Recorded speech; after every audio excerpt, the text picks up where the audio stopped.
சிவகாசி சட்டமன்ற தொகுதி அதிமுக வேட்பாளரும் முன்னாள் அமைச்சருமான KT ராஜேந்திர பாலாஜியை ஆதரித்து அக்கட்சியின் கொள்கை பரப்பு செயலாளர் நடிகை விந்தியா பிரச்சாரம் மேற்கொண்டார்.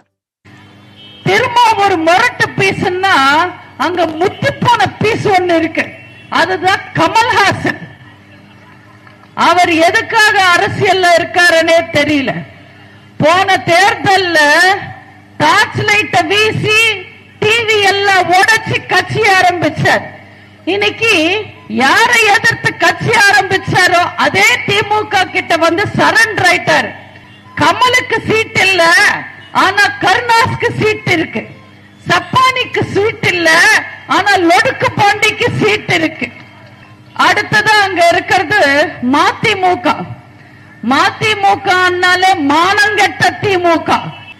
வாரிசு அரசியல் கூடாது, கருணாநிதி மகன் ஸ்டாலின் அரசியலுக்கு வர்றதை எதிர்த்து கட்சி ஆரம்பிச்சவர் அண்ணன் வைகோ.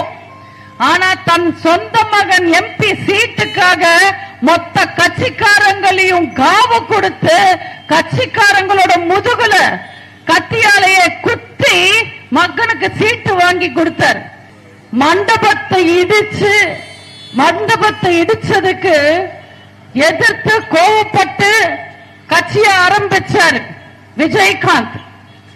இன்னைக்கு தம்பியோட MP சீட்டுக்கு அண்ணா ஸ்டாலின் அன்பா கூப்பிட்டு கட்சியை இணைச்சிட்டாங்க அந்நியா. இவங்க எல்லாரும்